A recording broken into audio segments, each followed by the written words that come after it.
Hi, my name's Pete. I'm used to talking either, but I'm going to ask first is, what are they going to do, make up for their broken promises, and where's the 700 million going to go? I don't know how much is left out of that, but they can renege on their submarine deal with France, but they can't just renege on us and walk away. It's called cheating. And they've closed up shop here. What are we just going to go home? No. Follow the money. That's right. We've got to follow the money. Something's got to happen. We can't just stop. We can't just put up with these lies. And if we had, like everybody else, a year and a half waiting around for something to happen. I haven't had a phone call. I've been staying at a friend's place. Corokai got flooded 3 times. Would have fallen into the buyback or not so much the house rise. But now it looks like it's just, might as well put a match to it, I suppose. Have a barbecue. No insurance down there. I don't know, as I said, all these people here now, I suppose every one of you has either gone for the retrofit or the buyback or the house rise. You've all been waiting, so what are we now just going to pack up and head home or head over wherever you're sleeping and forget about it all? You can't. And we've got politicians. I don't know, is there any politicians here? Right. Don't all answer at once. Any councillors? So, you're a politician? No, I'm not a politician. All right. I know Janelle and I think Kevin are in Sydney talking about what's happened and advocating for us. Yeah, well, so I think the local politicians are... Somebody's got to. But they always have been, but as they say, they've been betrayed and waylaid, and that's what's happened. So now they're down talking to them again. They are doing it. That's what's going to happen. Yeah, We're individuals. Yeah. And we're not experienced politicians, and you wouldn't know. Look, I don't even think. But I think it's the local politicians, mainly on our side, Janelle and Kevin, not too bad. Yeah. But it's the bureaucracy, it's the New South Wales playing off against the Federals playing off against the New South Wales government. They all just can't get their shit together to have a disaster response. You need someone, this is a disaster response. Like, not and there's disaster capitalism, and this is Oh no, that's not what we want. We want an actual disaster body which can oversee the whole thing and not have all these people who just... That's right, exactly. That's exactly right. And he asked how do we go from here? Like, there's a lot of people here. Do we form what they call a lobby group, or do we get together for meetings so we can keep it tight? If we all just disband and go off in their own directions now, I'll probably never see you again in my life unless I walk past you in the street. So we've got to keep informed, we've got to keep each other informed, so we can have a meeting in one of the centres around here on a certain night, meet up and keep following this. As I said, I say it all the time, united we stand, divided we fall. And if we don't keep that stance, we're downtrodden now, we're going to be just stomped in the dirt and covered up, and that's it, see you later. And I hate to say that, it happens. So we've just got to, I don't know how we do it, through the Facebook page that some of us are on, to let us know where the meetings take. I only heard about this a couple of days ago, so that wasn't really what you call I suppose it happened pretty quickly when they bailed out anyhow. But we've got to keep posting to each other and keep in touch, so that then we can go to the politicians and have a chat to them and say what's going on with this. You can't just renege and take the money and run. We still want to carry through with this deal. The deals were supposed to be happening. Yeah, we need to come up with the solutions to the situation. Rightio, so that's about it. All the best, everybody. Keep up the fight.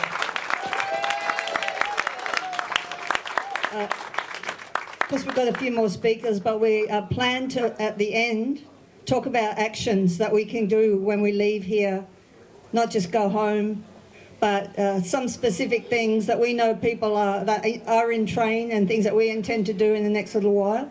But I think, hopefully, my neighbour will come up and speak.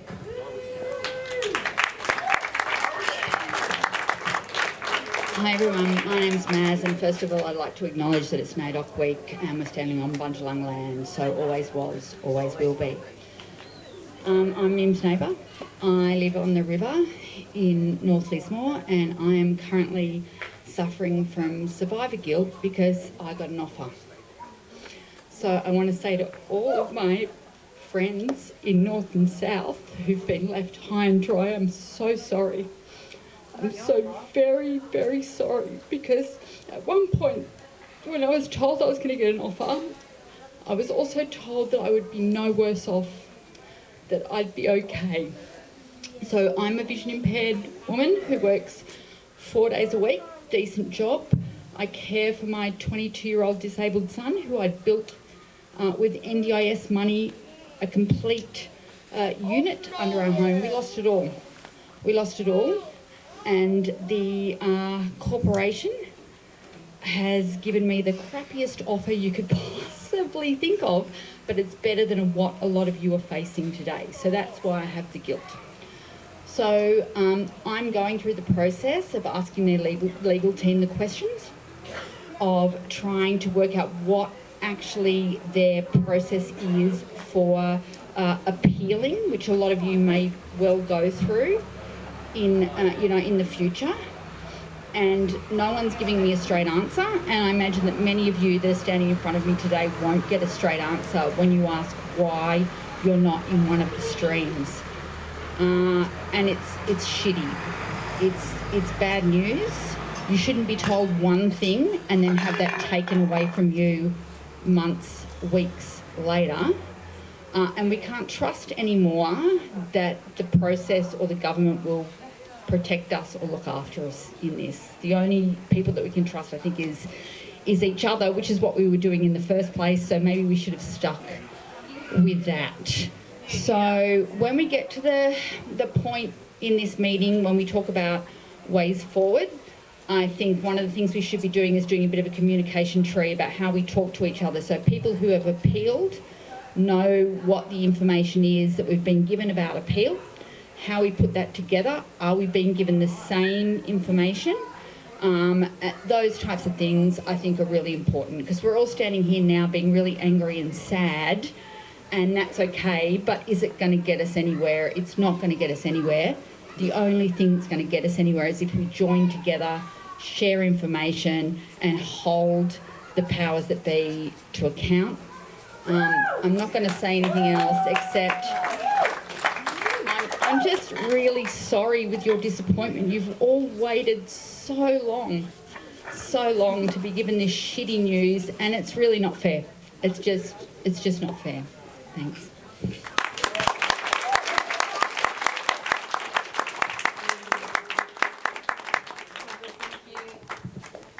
I've got... I know, Joe. I'm old and I forget things. I'm younger than you and I forget things. So my name's Jo and I live in South Lismore, and I know Maz, who was just speaking. And I have a bit of survivor guilt as well. 2 weeks ago I got an email saying that I was to be getting a buyback. However, this morning they have changed their minds. Not entirely. However, they've said that I've been reclassified and down to a category B, and that I may or may not still be eligible for a buyback if and when the second tranche of money comes through. They won't put it in writing, but yeah. So that's it. I wasn't going to get up and say anything, but yeah. Thank you. So you know, I agree with Mads. We have to, difficult as it is, share information. So I will pledge to post everything they tell me, email me, whatever, on all over social media from here on in, because it's pretty bad. It sort of feels to me like they're taking it to a whole new level, you know. Yeah, it's pretty bad. So look, I've got PTSD, not from the flood, from a previous incident, so standing up here is pretty hard, but yeah. Anyway, and yeah, saying like, it's just, we need to really, I don't have it in me to lead anything, but we do need some sort of coordinated you know, it's great that everyone's been able to come here and come together, but we need a really coordinated response and to get the voice, our messages, you know, where it needs to be heard, and this is a good place to start, I guess, but we need to be taking our voices to Sydney, you know, anyway. Thanks.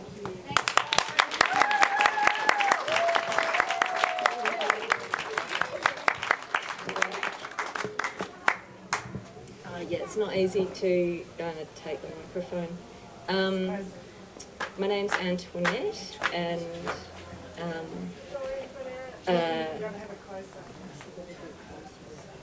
I'm a tenant. I did live in South, and now I have found a house in the housing crisis, and it's really comfortable and good for me and my kids.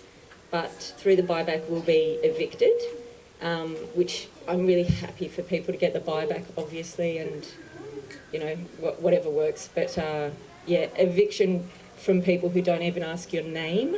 I'm not talking about the owners, but the NRC should have asked after who was living in the house, you know, that they were going to be reclaiming. They should have asked my name and what my experience was, who else was living in the house and where we were going to go. And that didn't happen. That's not really what I wanted to say though to this crowd, because I've said that before. Done. I wanted to say that at the height of the floodwaters, when we were on the roof of our house, and we wanted to be elated because we were so happy that we'd gotten out of the, you know, little tin roof space that we were in. And I would have just let the adrenaline let us be high, but we were so devastated knowing that there were people worse off who couldn't and wouldn't get out of their houses and believed that our neighbours were dying around us. And I think that that's really the height of the concern, is for the welfare of your neighbours' lives, and that concern hasn't gone away, it's increased. I think that the consequence of this bungle is preventable mental health, and that we're still devastated and concerned for the lives of our neighbours, which is shocking because it's a preventable mental health crisis is what exists now and in the homes around us, and that's not acceptable. Does that mean there's blood on their hands? Thanks.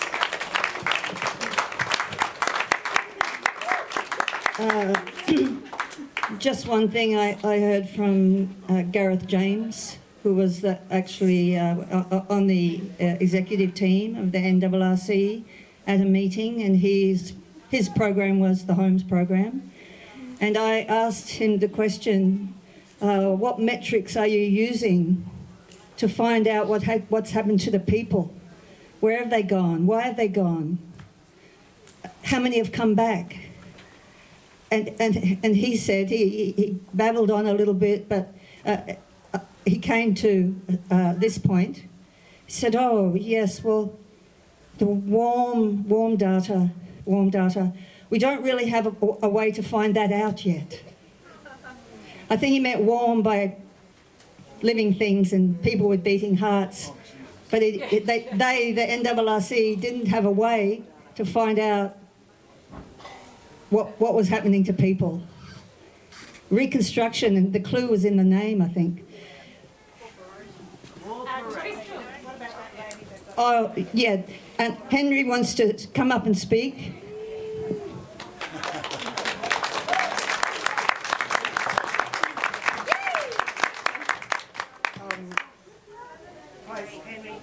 Hi everyone. I have mixed feelings when I come in here. I'm happy. I'm also pissed at the same time. There's so many profanities that I want to say, but children here, so I better say them another time. So, okay, sorry. Coming from a Cantonese culture, I can tell you number 14 is not a good one. Do you know what it means in Cantonese? Sure dead. Yeah, so they dead, okay?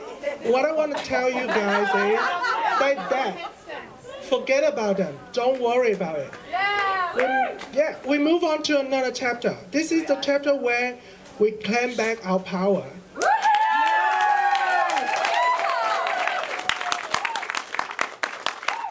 We are the people.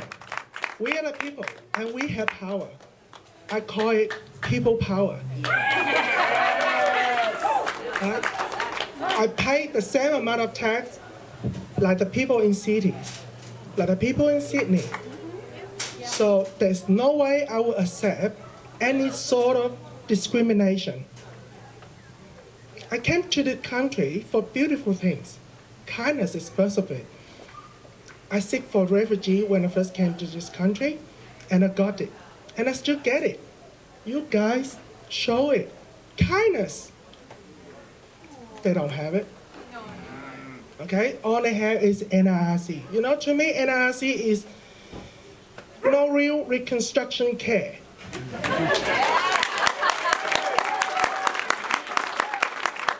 Just like this. Okay? So they're dead. Move on. And it's totally okay to be not okay. We are not okay. We hurt. We insulted.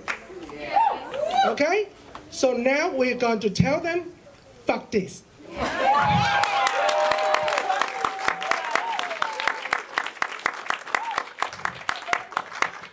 You know, Lismore is very beautiful. I love this place. Yeah. Shit, I mean like LGBTIA plus.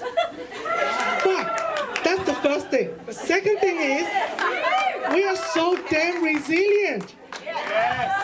Not by saying, see, 16 months, we're still standing here. And it's not just all of us. I can bet you it's only like 1/10 of us, right? There are people there still hurting, they're laying in the bed, lock themselves in their rooms, crying by themselves, and they're so even afraid to come out. And this is exactly what our useless, authorities want us to be. I've been there, done that. I cry myself in a freaking room, crying, and I cannot even scream because it's not my place to scream. It's so disrespectful to start with. And it's, living with others is so difficult. You all know that. That's why it's so important to have our top priority, build our goddamn houses first. This is what I want everyone here, as well everyone affected with flood, to tell the government, I want my house fixed first. Without a house, you don't have a home. Without a home, you have nothing. And you are nothing. Are you nothing? You're not. I'm not nothing. I'm not nobody.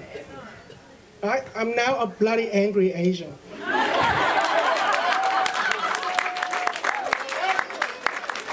Okay? So if I can be this sort of angry, you can too. So let's bring it to another knot, okay? So you need to bring your rage out.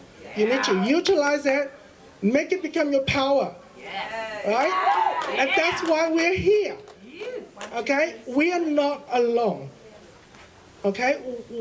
You're just like chopstick, Oh, I use chopstick every time, If there's just one chopstick, they can break you easily. If you are a bunch of chopsticks, I can bet you never can break them. So it's the same thing. Don't let them break you.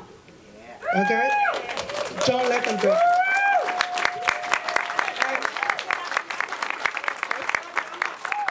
you. Number 1 4. Oh, what number should we have? Well, 8, of course. Yeah. Thank you.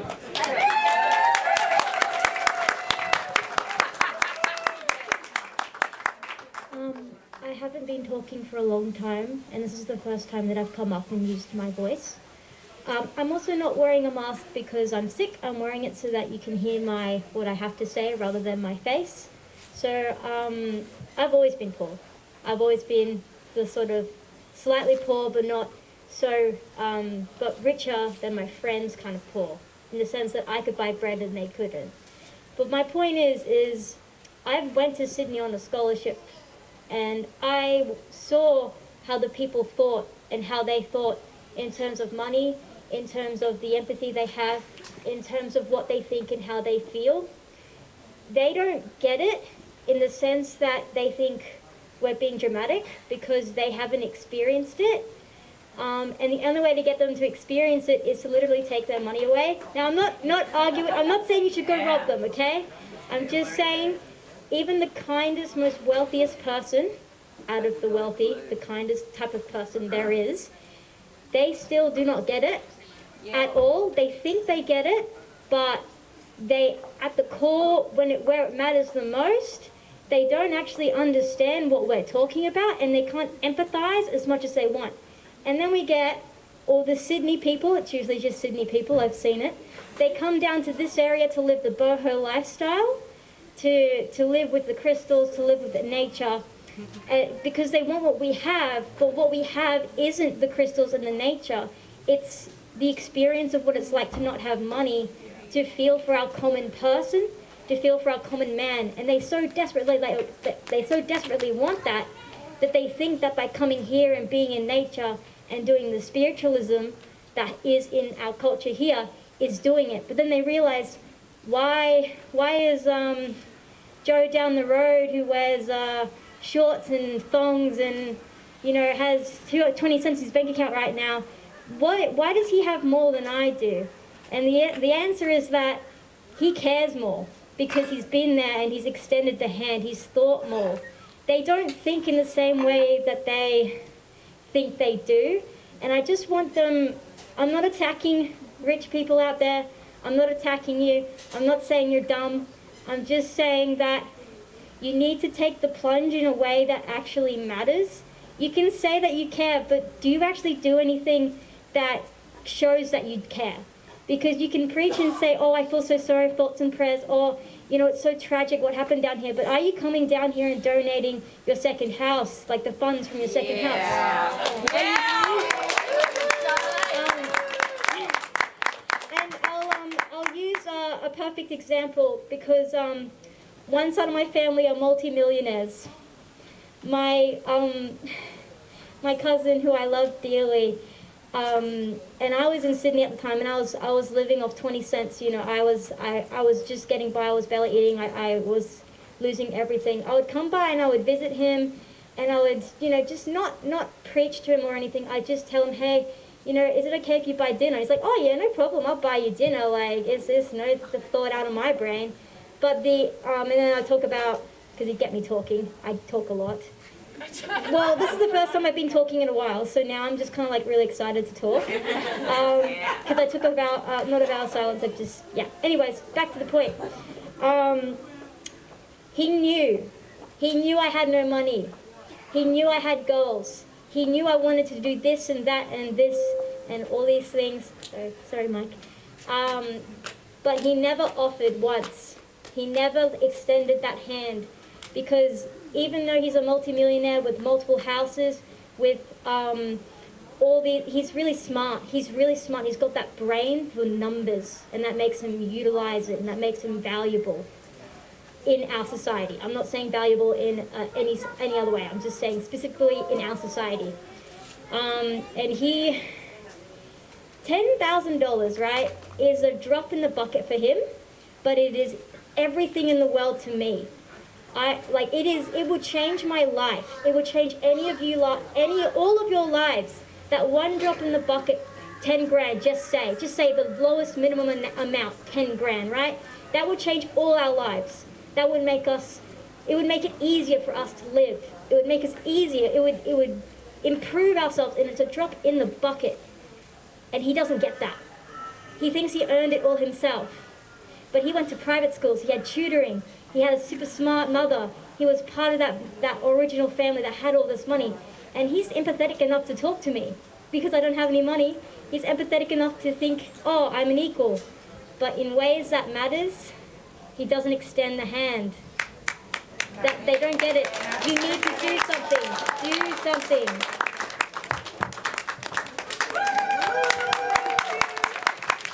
Hello, hi. My name's Maddie. I also just want to acknowledge that we're on Widjabul land. I'm not a homeowner and I'm fortunate not to be living in the flood zone anymore, but it could have been me. I was living in the flood zone about 8 months before it happened.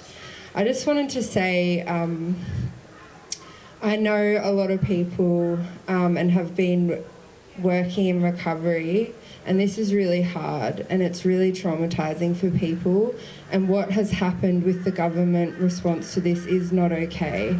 It's not trauma informed, it's not caring, and I know that there's some good people who do the job in there, but it's the systemic and structural betrayal, and we have to keep fighting, and that's what you're doing. That's what Reclaim Our Recovery is doing. And if they need money, if the government needs to find money for this, for more houses to be moved into safer areas and to give people the choice to live in higher ground, if that's what they want to do, because we will see more floods here in our changing climate. We are a flood town, and it's negligent. It's absolutely negligent to not put their money into this community to save our lives, to save the lives of our community. And if they need the money, why not tax fossil fuel companies, big corporations who are fueling the climate crisis, who are putting more CO2 into the atmosphere, warming our planet, which is making us have more rain, which is filling up our rivers quicker and higher. They are paying no tax. These billionaires, these fossil fuel giants are paying no tax, and our communities like Lismore need climate resilience. We need the ability to help move people to higher ground, because it will happen again.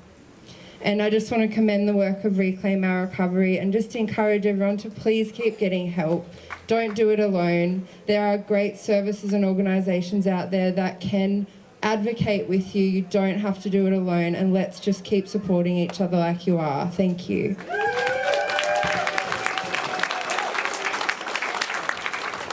Yeah, thanks so much, Maddie, because, you know, the fact of the amount of money that's given every year to weapons corporations. Since 2018, 30 billion a year, and now 360 billion or so will be spent on submarines. Maybe they could bring them here, we could live on them on the river. Anyway, so we're kind of bringing it to a close now, but what we want to send people away with something to do, with an action to take. So we are aware that there's a number of different small groups and individuals already working on different forms of action.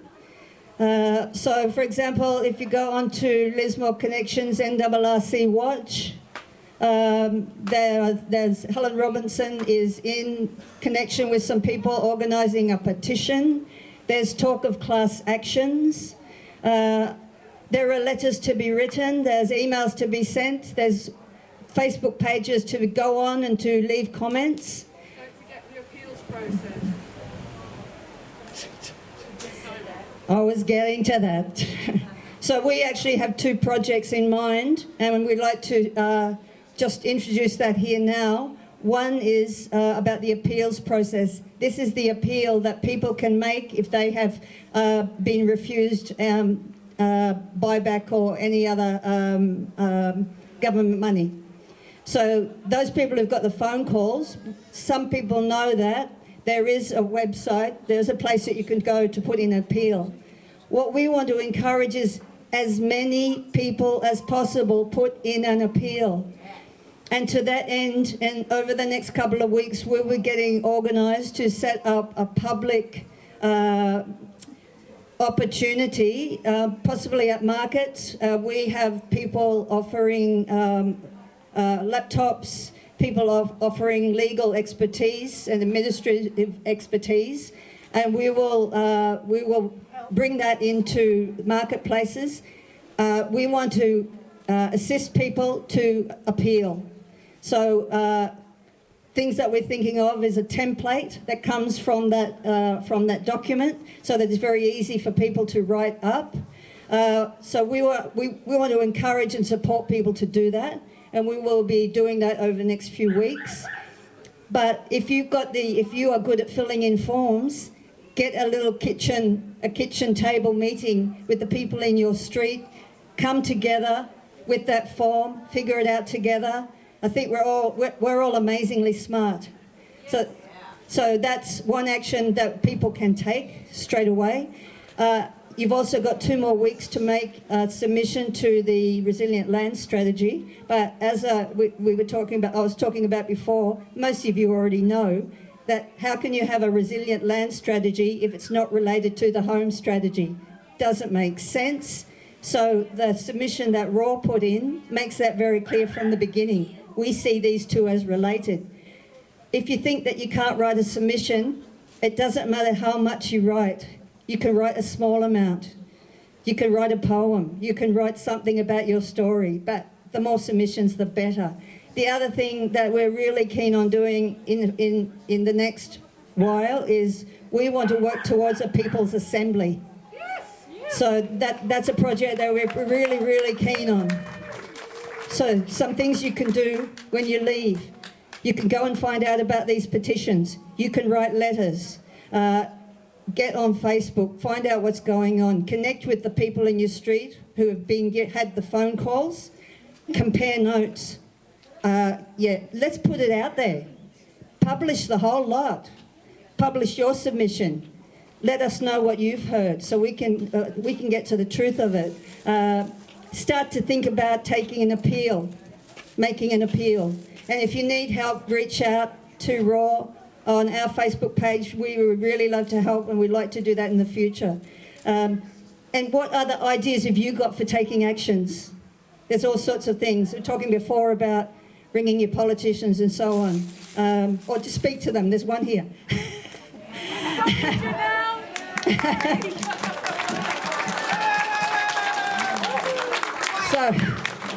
So yeah, before you go, I'd like you to do one thing. I'd like you to turn to the person next to you and very quickly... Are you trying to tell me something? I think it's time for a song. Okay. So I'd like you to turn to the person next to you and think about and have a talk about an action that you would like to take. Just very quickly before we leave, so we share some of that stuff and grab it and take it away.